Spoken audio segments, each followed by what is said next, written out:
Está entrando no ar, pela Rádio Tropical Web Brasil, o programa Resenha Contábil, com Bela Balaciano e Dinoan Souza. Um programa que esclarece as suas dúvidas sobre o mundo da contabilidade.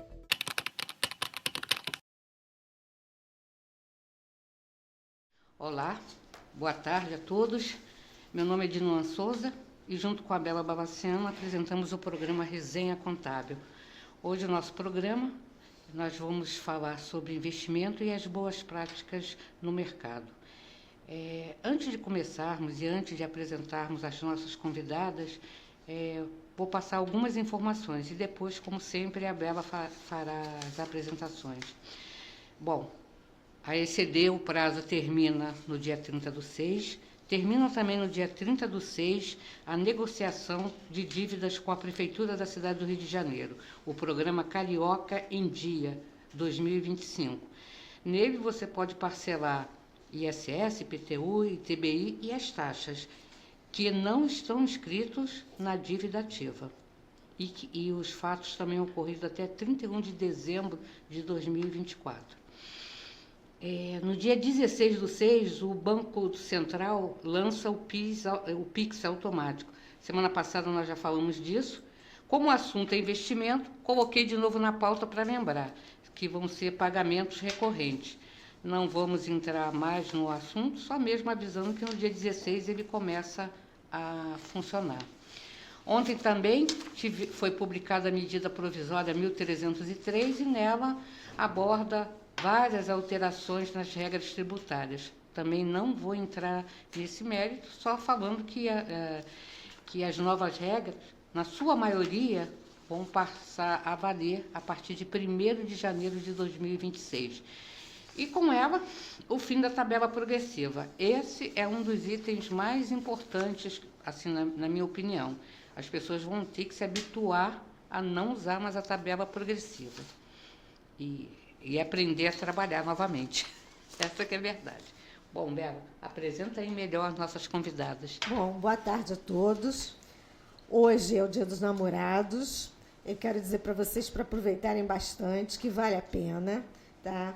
E nossas convidadas são Marcele Viana, assessora de investimentos, atua no mercado financeiro há mais de 20 anos, trabalhou em grandes bancos e atualmente na XP pelo escritório All Investimentos. E Sandra Benevides, assessora também de investimentos, atua no mercado financeiro há mais de 30 anos, põe 30 anos nisso, trabalhou em grandes bancos e atualmente na XP pelo escritório também All Investimento. Ambas sócias da All Investimento XP. Nossas convidadas, com a palavra, nossas convidadas. Podem fazer a abertura de vocês, falar um pouco de vocês, da Investimentos, como é que vocês começaram, para depois a gente começar as perguntas, que são muitas. Boa tarde a todos, obrigada aqui pelo convite, é uma honra poder falar com a audiência de vocês. Espero que a gente possa contribuir um pouco, trazer um pouco de conhecimento de investimentos. Eu comecei minha carreira há 18 anos, quase 20 anos, muito nova. Sempre trabalhei em banco, trabalhei em grandes bancos como Unibanco, HSBC, Safra, e estou há 6 anos na XP Investimentos, hoje como sócia da All Investimentos, que é uma das maiores operações credenciadas à XP. E estou aqui do lado da Sandrinha, que é uma minha sócia, uma querida, uma das melhores assessoras também do escritório. Pode falar, Sandrinha. Boa tarde a todas. Eu queria agradecer a Bela, pelo convite aí, realmente. Ela fica entregando a nossa idade aí, porque a gente já está juntinhas há muitos anos, né, Bela? Muito obrigada. Eu comecei sendo estagiária na Caixa Econômica Federal. Então, comecei ali na minha vida financeira. Daí eu parti para o Bradesco, foi onde eu conheci Bela. Fiquei quase 17 anos no Bradesco, aí fui convidada para o Santander Select, fiquei também mais quase 5 anos. Fui convidada para o Banco Safra e do Banco Safra eu vim parar no All Investimentos, a convite também. Então, assim, trabalhar em banco é o que a gente ama fazer, né, realmente. Estamos aqui para atendê-los aí nas expectativas, nas perguntas e muito obrigada aí pela oportunidade de estar aqui com vocês. Nós é que agradecemos, né, Bela? Porque, Sim, na realidade, a nossa intenção tira um pouco, como o pessoal gosta de falar, dos fake news ou das mentiras, né? As aplicações milagrosas, as não boas práticas dentro do mercado financeiro. Então, por isso, e também porque é um tema que também está ligado à contabilidade. O contador precisa entender do investimento para também saber como vai lidar com ele, de que forma vai trabalhar, o que ele é, como você vai classificar ele, porque muitas das vezes, se você não conhece um pouquinho, você não sabe como você vai operacionar ele dentro da contabilidade. Então, é bem interessante ter, vamos dizer assim, falando em inglês novamente, esse feedback de vocês, entendeu? E você tocou num ponto muito sensível, né? Não existe mágica no mercado financeiro. Sempre que alguém vier prometendo algo mirabolante, rentabilidades astronômicas, fujam disso, porque com certeza não é algo que exista, que seja confiável. E a gente está aqui para poder desmistificar um pouco sobre essas aplicações. E vamos às perguntas. A gente vê pelos casos que tem acontecido, que tá na mídia. Na mídia, né, pirâmides, essas coisas todas, que isso não acaba bem, né? Exatamente. Para nenhuma das partes, tanto para um lado quanto para outro, né? Na minha opinião, sabe, a educação financeira ela tinha que partir das escolas desde o início. Sim, concordo plenamente. Uma matéria. Porque aí já desde pequenininha as crianças vinham acostumando a guardar o seu dinheiro para que chegasse na nossa idade, né? Com conforto financeiro. As escolas brasileiras não têm essa prática, mas você vê escolas americanas aqui no Brasil e suíças, elas já ensinam. Sim. Elas já colocam, educam, entendeu? Elas já vão colocando para a criança saber.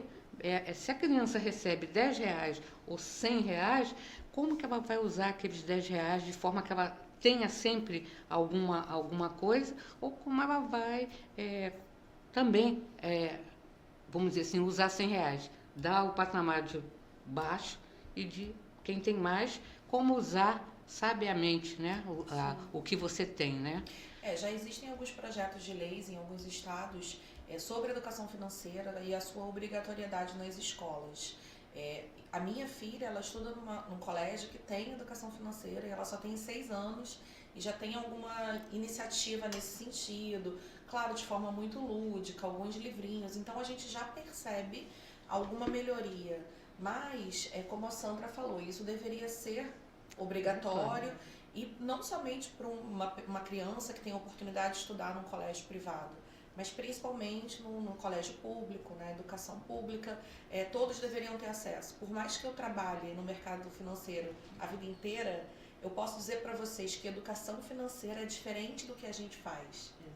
Sim. Claro que agora, com muito mais consciência, a gente acaba unindo uma coisa a outra. Eu faço muitas palestras de educação financeira, porque é um tema que despertou em mim de uma forma muito forte na pandemia. Quando eu percebi realmente que isso faltou, por mais que eu tenha trabalhado a vida inteira ali no mercado financeiro. E eu imagino para pessoas que realmente, além de não terem essa consciência em casa ou nas escolas, ainda não conhecem nada do mercado financeiro, né? Enfim, das nossas taxas, das siglas, dos nomes, dos órgãos. Acho que fica pior ainda. Né? Mas fica o recado então aqui para os pais, que devem incentivar os filhos a educação financeira, deve procurar uma maneira de educá-los, né, para poder já acostumando aquela criança, né, que vai poder ter uma ideia quando crescer, quando estiver mais adulto, né, ela já tem uma noção exata do que é uma educação financeira, exatamente, do que é a parte financeira, né? Perfeito. Bom, antes de você começar as perguntas, eu vou passar os nossos zaps, tá? O zap da rádio é 21 971 59 12 11 e o nosso zap, o zap do programa é 21 967 856879. Não esqueçam de dar os seus likes, gente. E mandem perguntas, por favor, de preferência construtiva. Bom, vamos lá? Vamos começar? Vamos. Então, vamos lá. Como eu começo a investir? Por onde eu começo a investir? Olha, eu acho que o primeiro passo para começar a investir é fazer uma organização da sua vida financeira. É você saber exatamente dividir o seu recurso ali em 3 partes, né? O que vão ser suas despesas de curto prazo, médio prazo e longo prazo. As despesas de curto prazo são as despesas que a gente tem todo mês. Sim. Conta de água, luz, escola, aluguel, condomínio. Essas contas, elas têm que ser pagas e são prioridade.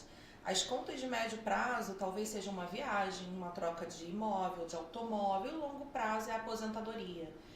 Eu digo que é o boleto mais importante. É o boleto que vai custear a sua sobrevivência quando você não tiver mais capacidade de gerar riqueza, de gerar renda. O brasileiro, ele não tem a cultura de pensar nisso. Ele não tem a ideia de planejamento. Não tem. Né? Ele não foi acostumado a isso, né? E aí, como ele faz? Ele paga, gasta e o que sobra, se sobrar, ele guarda. E ainda guarda errado. Sendo que não deveria ser assim. Eu acho que o boleto da aposentadoria, o boleto do seu planejamento futuro, ele tem que estar junto nas suas contas do mês. Você tem que tirar 10%, 20% da sua renda pensando no longo prazo. Então, o primeiro passo para quem quer começar a investir é se organizar financeiramente em relação às suas receitas e às suas despesas. Para aí sim começar a dar os passos e fazer ali uma organização de investimento. Isso. Ter a cultura de colocar na sua listinha água, luz, gás, telefone, investimento. Como uma despesa, como ela falou. Tendo essa cultura, você vai ter sempre um recurso para aplicar. Porque a gente tem o hábito de falar assim, nunca sobra.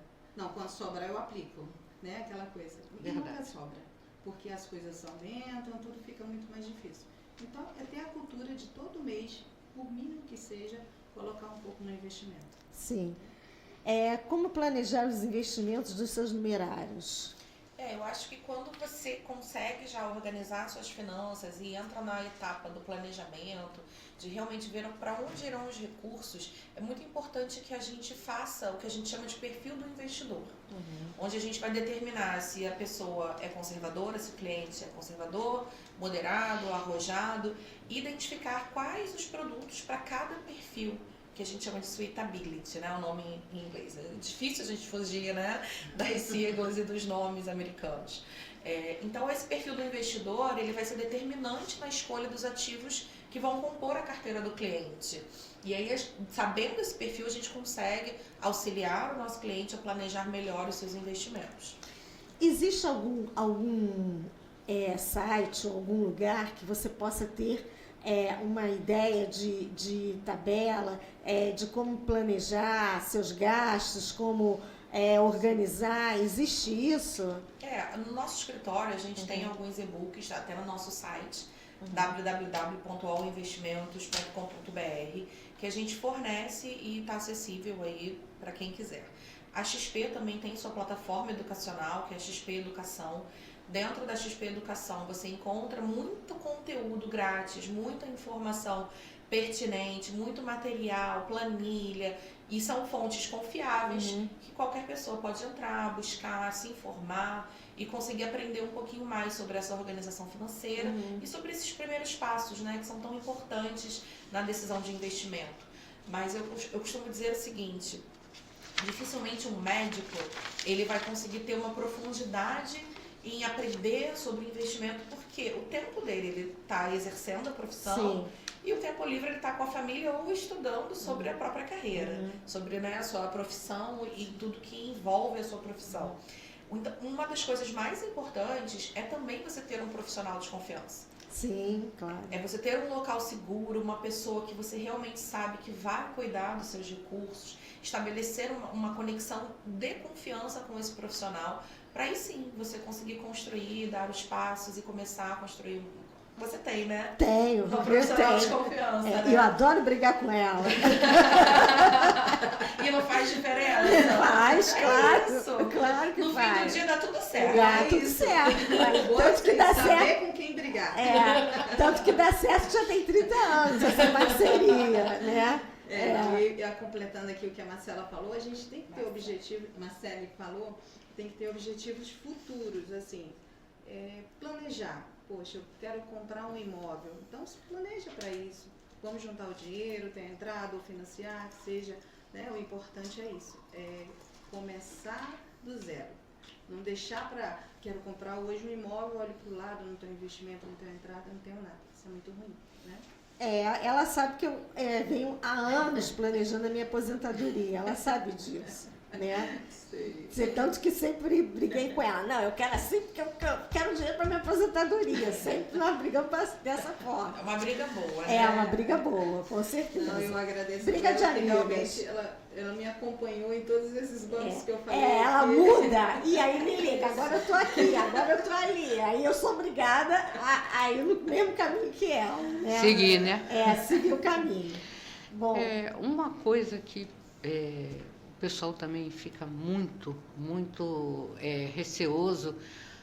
Eu tive uma amiga no passado, porque ela já faleceu, que logo que saiu a criptomoeda, eu acho que foi honestamente, acho que foi uma das primeiras pessoas na área de contabilidade que teve coragem e peito de investir em criptomoeda. Ela ganhou dinheiro. Ela ganhou tanto dinheiro que ela conseguiu fazer todo o casamento da filha, tudo sozinha. Nossa, que legal. Com o dinheiro que ela ganhou, a aplicação.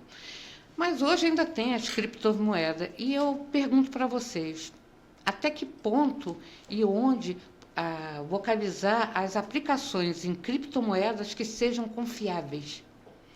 Né? O importante é que quando você vai escolher uma instituição, procurar saber se essa instituição ela é autorizada a funcionar pela CVM, pelo Banco Central, que hoje são as instituições que praticamente regulam o nosso mercado financeiro, as principais.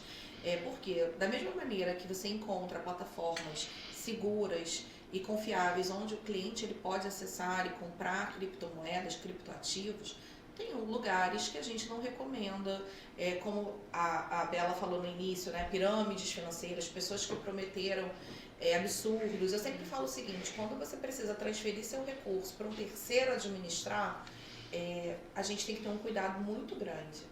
É diferente de você abrir uma conta numa plataforma regulamentada, autorizada e tomar as suas decisões de investimento com o auxílio de um profissional ou até mesmo sozinho, se você tiver essa competência, mas dentro de uma plataforma aberta e autorizada. É diferente de você fazer... vou colocar o dinheiro na mão de um conhecido porque ele vai fazer um trade, vai colocar um robô e me prometeu X% no mês. Fujam disso, isso não é legal, não é adequado.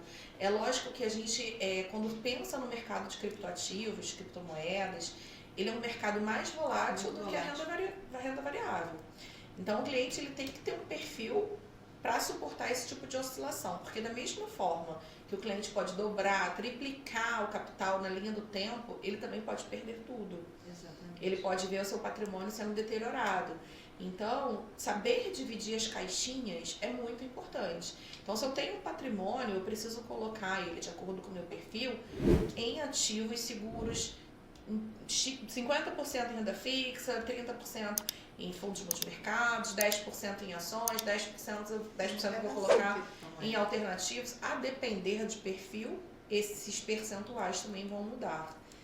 Então, a gente não tem nenhum problema com criptoativos ou falar que é ruim, nada disso. Mas para algumas pessoas funciona muito bem, outras nem tanto.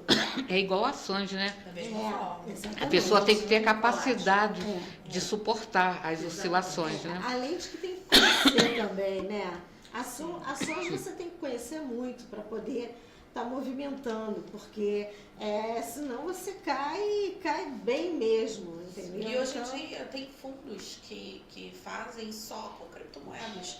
Dentro da XP tem algumas assets que trabalham com criptoativos. Então o cliente que talvez não tenha assim, capacidade, né, de fazer esse trade em criptoativos, ele pode fazer via ETF, na mesa, na bolsa, e ele pode fazer via fundos também. Então a Sandra com certeza tem alguns clientes que fazem isso na carteira, via XP, que é uma instituição totalmente regulamentada, que tem uma plataforma aberta, confiável. Então tem diversas maneiras do cliente ter acesso a esse tipo de produto, porém de forma segura. O que eu percebo na maior parte dos analistas, né, dos consultores financeiros, é que num ponto vocês acabam convergindo, né? Que é a diversificar, né? A carteira. Sim, é entendeu? um mantra quase, Porque né? é um mantra, porque antigamente as pessoas às vezes focavam muito no exemplo. Eu vou investir no agro. Aí pegava todo e jogava ali. Aí se o agro tivesse uma baixa, acontecia isso. Não, eu vou investir em tecnologia. Tecnologia no auge, aí se ela tiver uma baixa, já foi. Que a pessoa perdeu. Hoje não, já há algum tempo, mas hoje a gente percebe bem que os analistas, eles nesse ponto, eles concordam. Sempre diversificar. E tem um que a gente sempre escuta, Bela e eu, por acaso, escutamos ele, ela hoje comentou sobre ele, que ele sempre fala, você tem que ter uma reserva de emergência, uma reserva não sei o quê, e a da aposentadoria. Primeiro você pensa em você, na aposentadoria, depois você pensa na reserva para os seus filhos, entendeu? Mas a primeira reserva que você tem que pensar é para você, porque se você não estiver bem, ninguém está bem. É verdade, eu acho que eu estava conversando sobre isso recentemente com uma amiga minha, falando exatamente no finalzinho da sua frase, né? Eu acho que culturalmente a gente vem de uma geração que os pais dão tudo pro filho, né? A gente faz tudo pelos nossos filhos e quem tem netos pelos netos.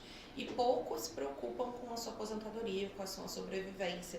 Mas acaba que isso, no final da vida, pode se tornar um peso para essas pessoas que a gente tanto quis cuidar.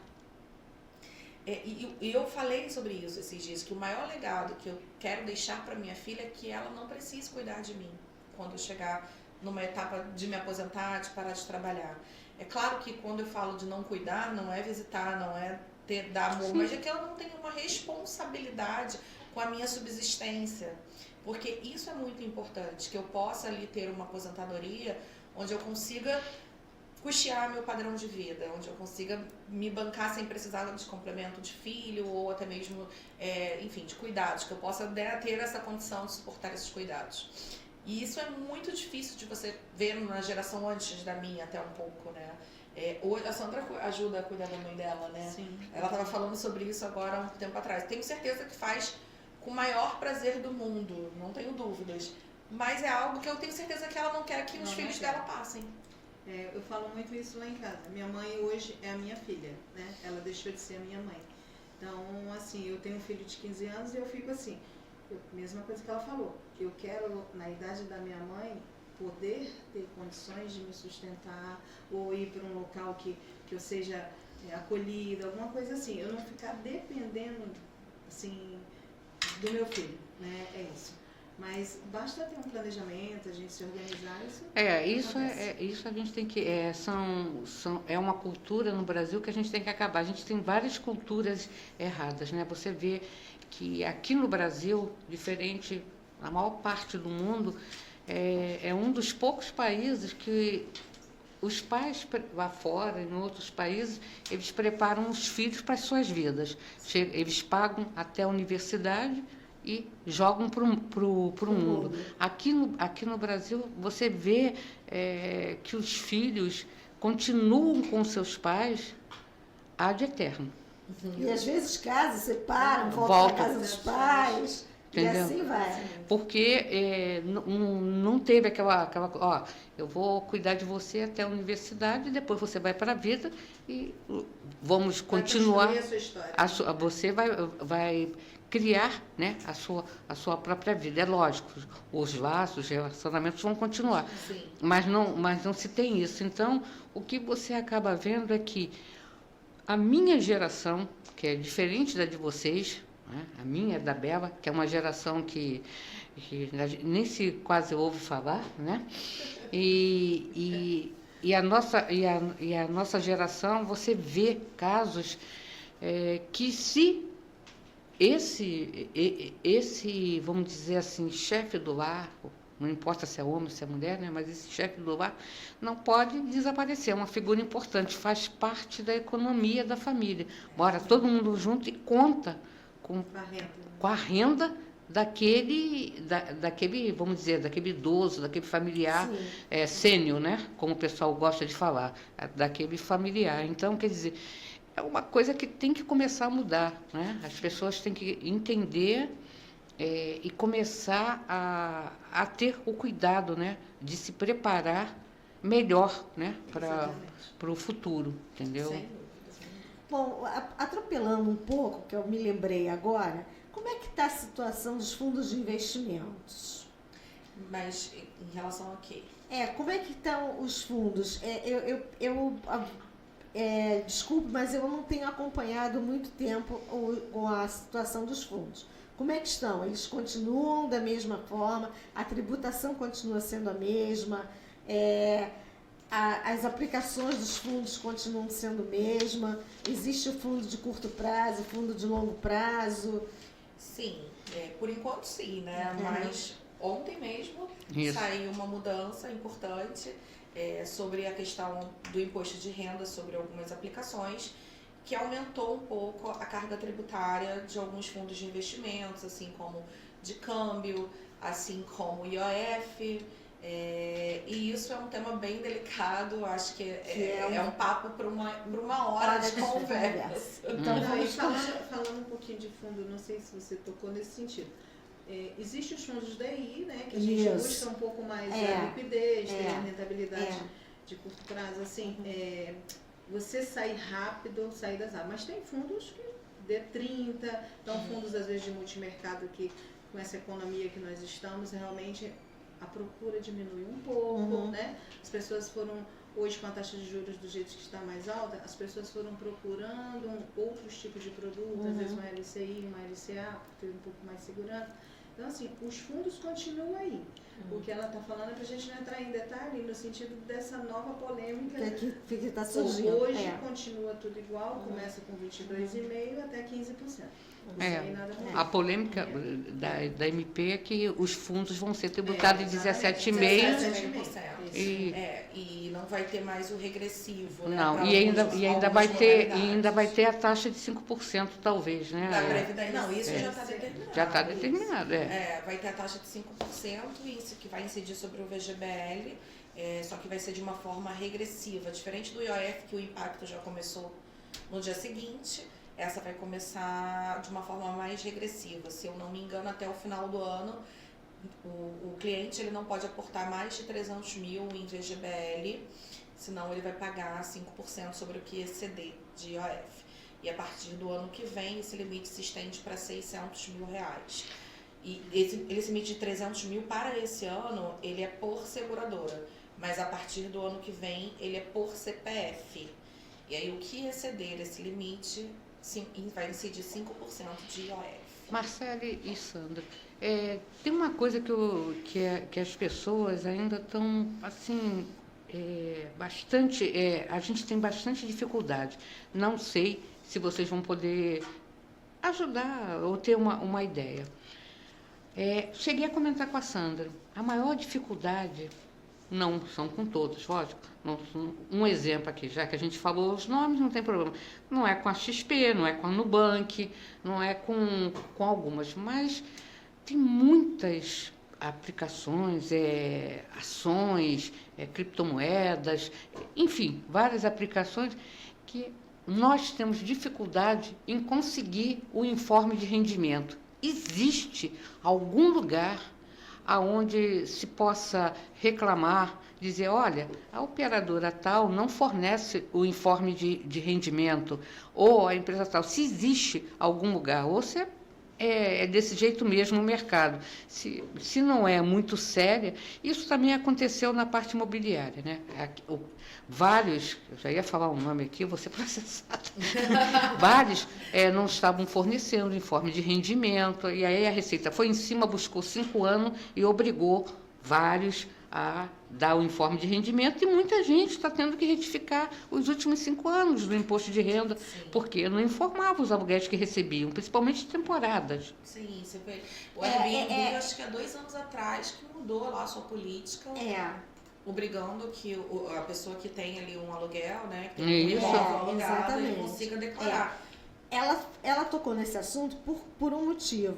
Porque nós, contadores, somos obrigados a fazer a DIRF dos nossos clientes. O que é a DIRF? A DIRF é a Declaração de Imposto de Renda na Fonte. É exatamente o informe de rendimento dos funcionários, dos clientes, né? E etc. E nós mandamos para o cliente distribuir para os seus funcionários e etc. Já os bancos não fazem isso, eles não nos mandam, eles deveriam nos mandar por e-mail, sei lá como, ou então ser mais acessível na plataforma deles, um local que a gente pudesse acessar ali e buscar aquele rendimento. Os grandes fazem. É, isso que eu ia falar. Os grandes fazem. Mas eu falo assim, principalmente essas aplicações. A pessoa fica perdida, não sabe nem como vai lançar, como vai começar. Por quê? Porque não tem um documento hábil. Às vezes a pessoa tira foto, ela entra na plataforma e tira a foto da posição, que não é deveria ter esse informe. Então, a minha pergunta é, basicamente, tem algum canal que se possa reclamar? Olha, Eu desconheço do canal assim. porque eu procurei e não achei, O que gente. eu faço? Por ser assessora, né, dos clientes, eu tiro as dúvidas dos meus clientes. A XP, ela hoje coloca exatamente o local onde você vai... Sim, vai sim. Os códigos, porque a gente não... Assim, Várias o cliente colocam. não sabe exatamente onde, na coluna de bens, a classe, né, de cada um deles. E eu fico à disposição dos meus clientes para buscar essa informação. Então, isso que é bom você ter uma assessoria para tirar dúvida. Porque quando você não tem alguém no banco onde você busca para pelo menos tirar suas dúvidas, você fica muito no vácuo. Mas é como eu falei no início da nossa conversa, se é uma instituição que ela é autorizada e regulada pelo Banco Central e pela CVM, certamente ela vai fornecer o informe de rendimentos. Nem sempre, é isso que eu estou te falando. Tem algumas que não estão fornecendo. É porque a gente não pode falar que quais, lógico. Eu tenho a curiosidade de saber. Não fornece, e isso causa muita dificuldade para fazer o imposto de renda. Você fica até sem saber, será que aquele rendimento ali teria que ser tributado, teria que oferecer? Porque eu não tenho informe. Entendeu? Eu tenho uma posição e tenho uma média do valor, entendeu? Não é uma coisa que você receba aquele informe que você possa, até, Sandra, vamos supor que a XP tivesse errado aquela informação. Com o informe você fala assim, poxa vida, tá errado, porque, por exemplo, eu apliquei 100 mil, gente. Apliquei 100 mil. Teria que ter X, Y, Z, entendeu? Ou então, de onde que surgiu esse rendimento, gente? Se eu só apliquei 100 mil, e acontece de botarem, como já aconteceu, e foi um grande banco que fez isso, a pessoa aplicou 200 e poucos mil, e ela teve de rendimento 200 e poucos mil, o mesmo valor aplicado. Erro, isso acontece. Mas assim, de você ir, aí você tem que ir, resolver, descobrir, porque você não teve acesso à fonte pagadora, através do ECAC e tudo mais, para ver. Quando você viu, já passou, você já tinha feito, e aí já era dona Receita querendo dela. Opa, quero o meu. E na realidade não era rendimento, era o valor aplicado. Errar? Agora, normal. com o Gov, ficou um pouquinho mais fácil. Eu acho que dificultava antigamente para vocês até, porque já trouxe para nós as informações em alguns lugares. E pré-preenchido, né? Pré-preenchido, mas assim, algum lugar pode ainda estar errado. Errado. Ainda acontece. Mas não é só isso, não. Esse ano a gente teve muita dificuldade, porque a Receita estava com o orçamento bem caidinho, a fonte pagadora demorou a aparecer, e quando apareceu, algumas estavam com erros, muitos erros de valores, faltando informação. Assim, mas isso foi um problema entre Receita e Serpro, entendeu? Porque é uma guerra antiga, porque a Receita deve o Serpro, lógico, se eu preciso receber de você não me entrega, eu também vou te dar o serviço meia boca. Claro. Entendeu? Com certeza. Então, quer dizer, é esse ponto. Eu achei que teria, de repente, algum canal onde pudesse... gente, a operadora tal... Existe em cada instituição o setor de reclamação, né? Existe um saque, né? Cada instituição pode... é uma ouvidoria e, no limite, até uma reclamação no próprio Banco Central. Exatamente. Ok. Nós temos uma pergunta aqui do público.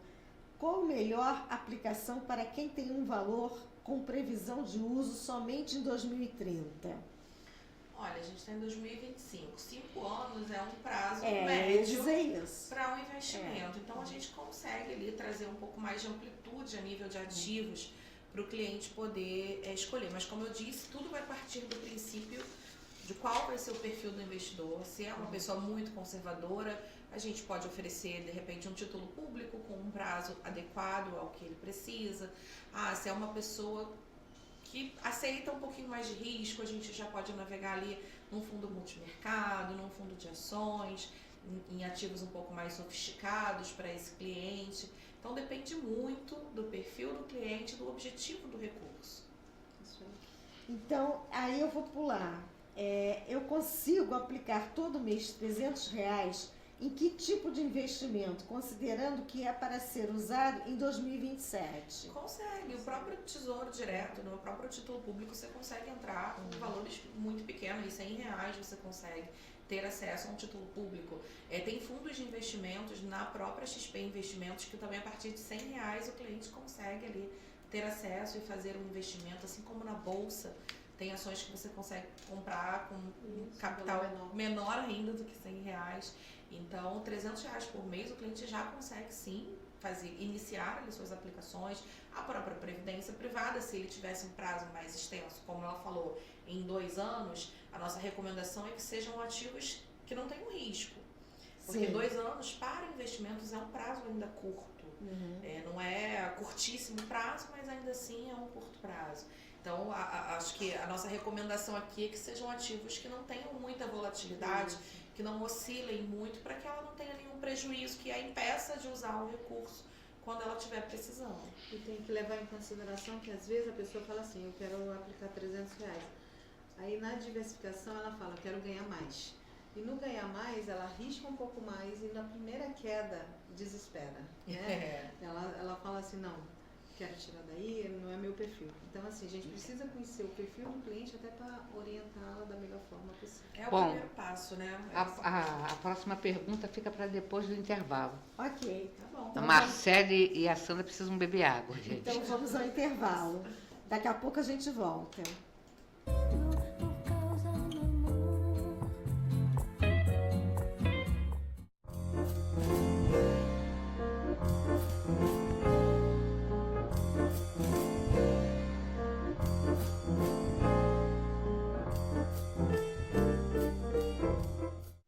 Bom, voltando, vai lá, Bela, manda a pergunta.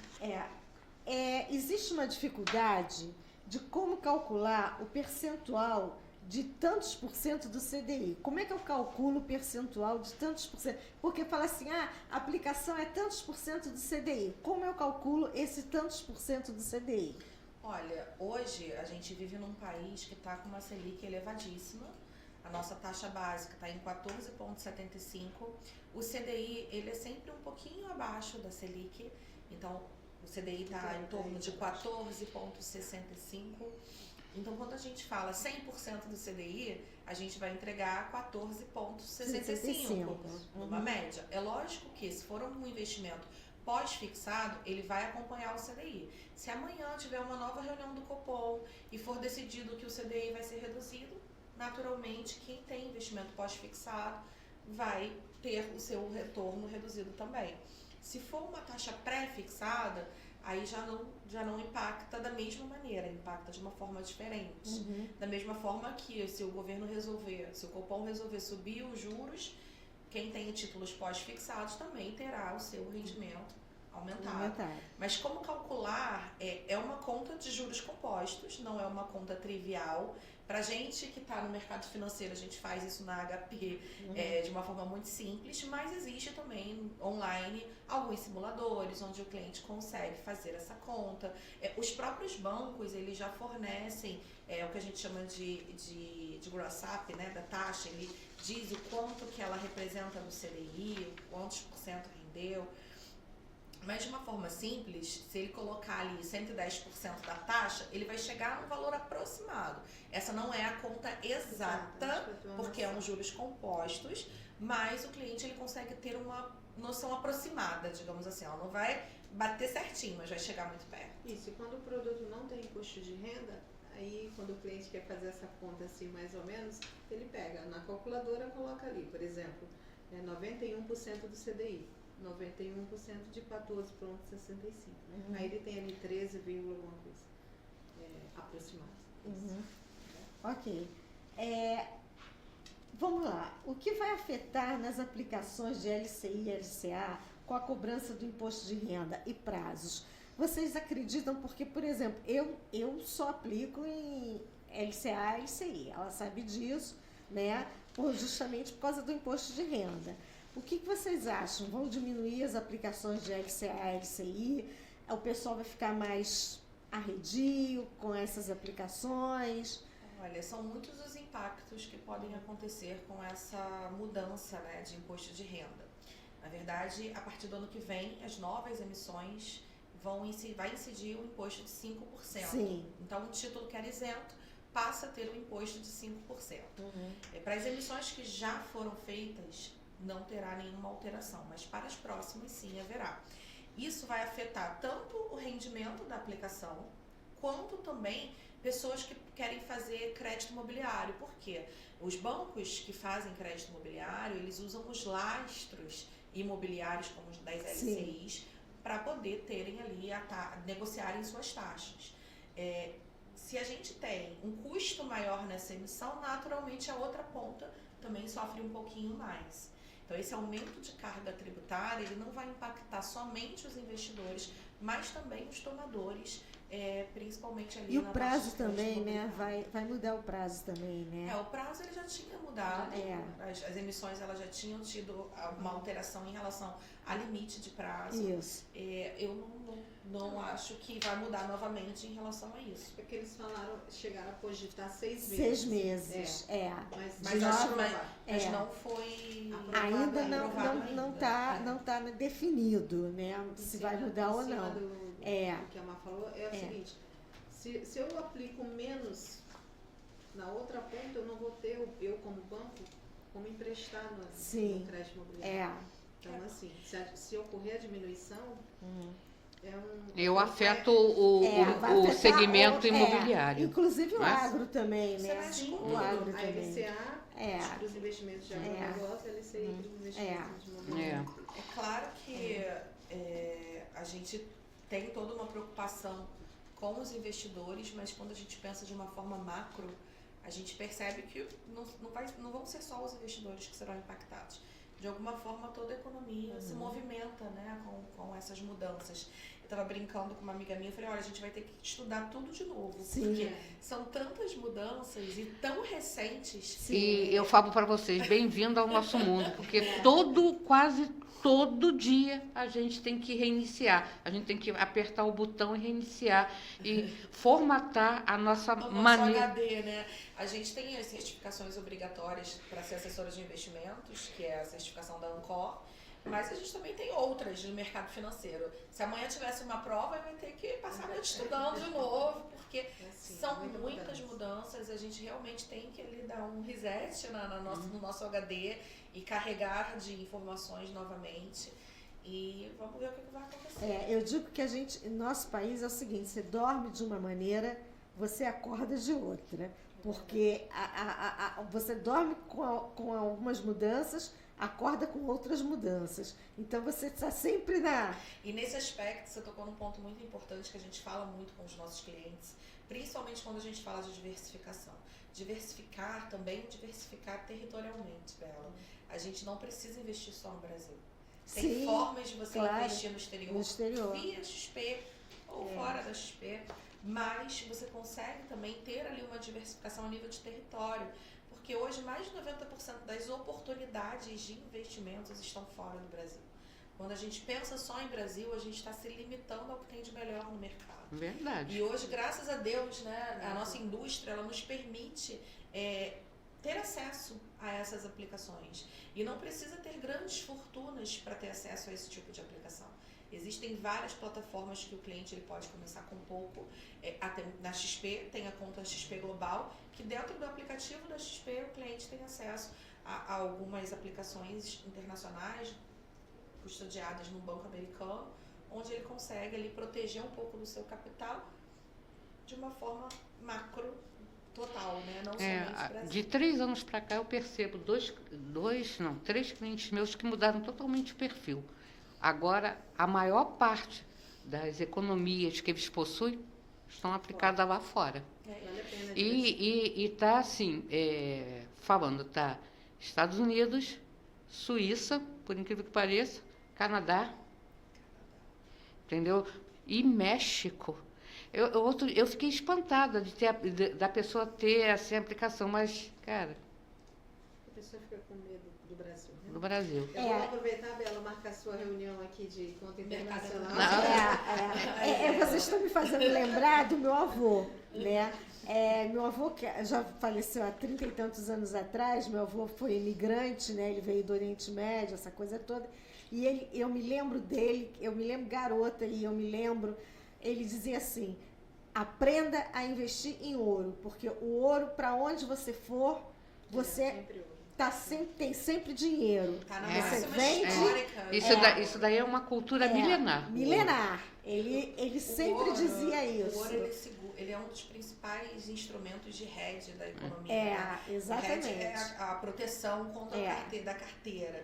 E ele está nas suas máximas históricas. Se a gente parar para olhar o cenário hoje, com tudo que está acontecendo no Brasil e no mundo, a gente percebe o quanto ter realmente um pedacinho da sua carteira em ativos sólidos como o ouro é importante. Exatamente. Não só isso. Eu fiz uma reunião ontem com um cliente que ele disse, olha, eu sempre deixei 10% do meu patrimônio em investimentos internacionais.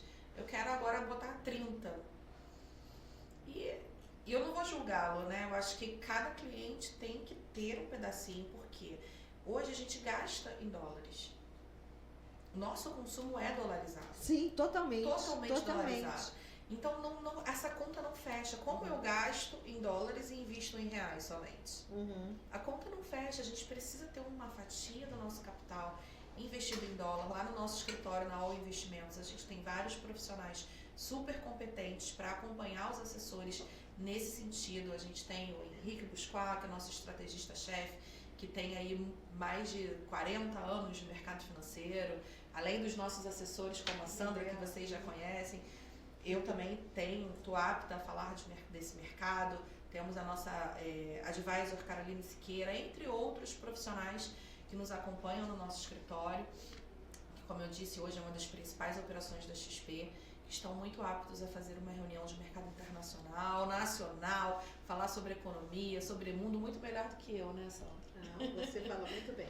Bom, já está quase chegando no final, mas antes de terminar, eu acho que valeria a pena voltarmos ao início.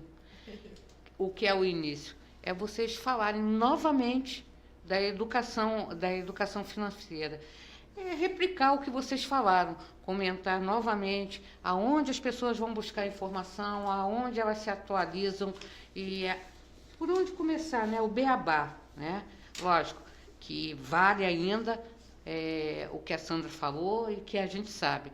As escolas têm que tornar matéria obrigatória, entendeu? A educação financeira.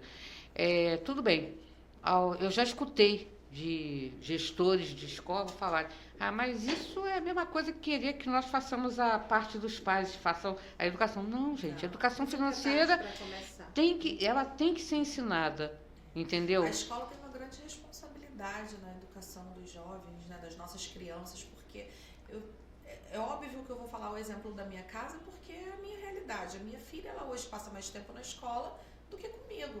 Então, se eu não tiver uma escola como o meu braço direito na educação dela, a gente está indo pelo caminho errado. Então, um dos motivos que eu escolhi a escola da minha filha foi ter também essa parte de educação financeira que eu julgo essencial para qualquer jovem, para qualquer criança. Hoje, o que a gente via muito mais, talvez hoje um pouco menos, mas ainda temos muito espaço de melhoria. São jovens saindo do ensino médio, indo para a faculdade, tendo seus primeiros empregos, seus primeiros salários, sem terem nenhuma noção do que fazer com o seu salário.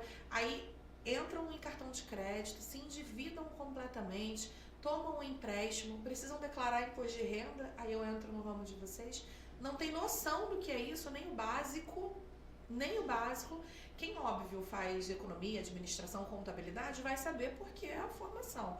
Mas uma outra escolha, né, de faculdade não vai ter esse tipo de matéria na sua grade. Deveria ter, desde os primórdios, desde o início. Não de uma forma profunda, mas o básico de uma educação financeira. Mas eu sou a favor que até nas faculdades também tenha uma educação financeira, porque para poder Garantir, aquele estudante que vai se tornar um profissional saber como ele vai gerir o negócio dele. Né? Como ele vai amanhã, se ele for colocar uma empresa, uma clínica médica, alguma coisa, ele tem que saber como ele vai gerir aquele negócio dele. Então ele tinha que ter uma noção também, né, na própria faculdade, já para quando ele sair, ele já ter a direção dele. São matérias que a gente fala educação financeira, mas ela contempla muita coisa. Tem o empreendedorismo, Sim. Tem uma parte contábil, tem uma parte de investimentos. Sim. Porque educação financeira não é só onde aplicar o dinheiro, é como gastar o dinheiro. Exatamente. Como usar, né? Como usar. Porque se eu tenho uma pessoa que ganha R$1.000 por mês e ela guarda 500, ela tem mais dinheiro do que a pessoa que ganha 5.000 e gasta 6. Claro, com certeza. E a realidade do brasileiro hoje é uma realidade de endividamento. A maior parte da população brasileira está endividada. Então esse assunto ele não é urgente, ele é crítico mesmo. Eu digo o seguinte, o brasileiro ele não tem noção do valor da moeda. Sim, e tudo Né? parte do princípio quero começar hoje. Então, assim, se não tinha o hábito de guardar o dinheiro, pare e fala, hoje eu vou começar. Eu vou começar a tirar que seja 1%, 2%, 10%, quem vai determinar é o seu salário. Começou, isso se torna uma rotina. Você vai aprender onde colocar, isso aí é uma consequência. Partiu do princípio, tive um bônus ou ganhei uma promoção, você vivia com um dinheiro que você não tinha. Esse dinheiro é extra, então aproveita esse extra para aplicar. Então, assim, tudo é cultura. Né? Tudo é cultura. Inclusive, o empresário também tem que adotar esse critério. Por quê?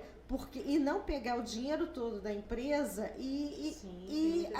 porque ele tem que ter a reserva dele. Exatamente. Porque amanhã acontece alguma coisa, ele tem uma reserva. E não misturar o dinheiro da empresa com o dinheiro dinheiro da pessoa física. Mas o isso todo mundo faz. O brasileiro tem essa cultura ainda. Você vai até países menores do que o nosso e pessoas talvez até com uma educação acadêmica menor, ela consegue ter o entendimento que o que é da empresa, o que é dele. Tem que Entendeu? ser assim, né? E aqui no Brasil a gente vê pessoas... Não são todos. pessoas assim, Mas não são. a maioria. A maioria. Em regra geral. A maioria tem um pensamento, é da empresa, a empresa não é minha, então o dinheiro é meu. É isso. Então, é o bolso dele, é o caixa da empresa. Entendeu? Bom, agora a gente vai ter que ir para a despedida. Sinto muito, meninas. O papo está muito bom, mas a gente tem um tempo. É pra gente voltar depois. Com certeza. certeza. Vocês vão ter que voltar. Vocês vão voltar a partir de 26, que eu quero ver como é que vai ficar essa brincadeira. Isso, aí a gente já vem com muito mais Ou informação. Ou antes do ano virar, né, gente? Pra gente poder ter ideia como é que vai ser em 2026, Vamos né? combinar, vai ser um prazer. Com certeza. Como eu disse a vocês, o tempo passa muito rápido. Infelizmente, a gente vai ter que encerrar. Tá ótimo. Elas. Então, Gente, muito obrigada pelo convite. Adorei estar aqui com vocês. Espero poder ter contribuído aí com a audiência. Estamos às ordens. Quem precisar, é só procurar a gente, a Sandrinha, nos nossos canais. Sandrinha, quer deixar seu e-mail, seu contato? primeiro eu quero agradecer, Bela, a você, né? E também aos meus clientes, de um modo geral, porque sem eles a gente não teria uma história para contar, né? Todas essas trocas de banco são eles que nos fortalecem, nos acompanhando, né? Muito obrigado para eles. E sigam o nosso Instagram do nosso escritório, @allinvestimentos, ALL Investimentos. Lá tem muito conteúdo educacional, muita informação de mercado. E eu tenho certeza que o público vai gostar muito do que vai Ouviram encontrar isso, lá. né, turma? @allinvestimentos. É para consultar mesmo, gente. Isso aí. Né? Será um Bom. prazer atendê-los. Até semana que vem, pessoal. E com certeza teremos uma continuação desse papo financeiro, que é super importante, tá? Bela, termina aí. Bom, eu queria agradecer a todos, dizer que vocês, qualquer pergunta, há perguntas até que sejam direcionadas para a Sandra ou para a Marcele, podem mandar para os nossos zaps. O zap da rádio é 21 971 5912 11 e o zap do Resenha Contábil do programa é 21 967 856879. Mandam likes, que a gente precisa de likes, porque é pelos likes que a gente está sabendo se vocês estão assistindo nossos programas ou não. E mandem perguntas construtivas, mandem sugestões, pessoas que vocês desejam que a gente entreviste, né? Então, podem contar conosco. E pode deixar o telefone? Se Pode. quiser, Pode. fica à disposição. É 988737159. Esse é o da Sandra. Tá bom? Um abraço a todos Obrigada. e uma boa noite. Boa Com noite. frio. Obrigada. Tchau. Um bom retorno para todos. Agora vamos